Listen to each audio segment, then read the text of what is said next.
Ito ba yung phone ni sir? So, yan yung phone ni sir. Ito yung lumang battery niya.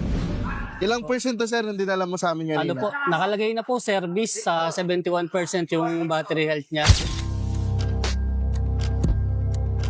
Nagbakasyon kami sir, nakalimutan ko yung charger. Nanghiram ako dun sa kasamaan ko. Ang problema sir, hindi pala original yung cord niya sa yung charger.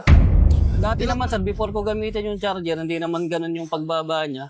Pero pagkayari nun sir, parang medyo bumilis yung mga 2 laro lang ng ML sir. 2 laro lang.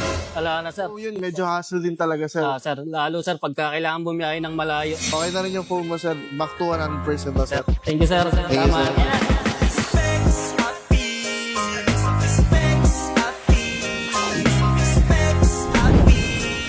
Isa sa pinakamahusay na gumagawa ng iPhone.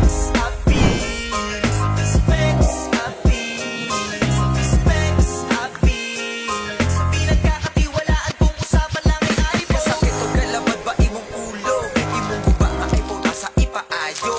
Ayaw ka ba lang kamigo, take it easy brad. Specs sa kiray bahala, maong ayaw ka sa imong iPhone na buak. Nag-away mos imong uyab. Kay nasaktan ka nga na apakailain niya ka chat. Dire sa specs appeal, solido tanang pyesa. Gusto ka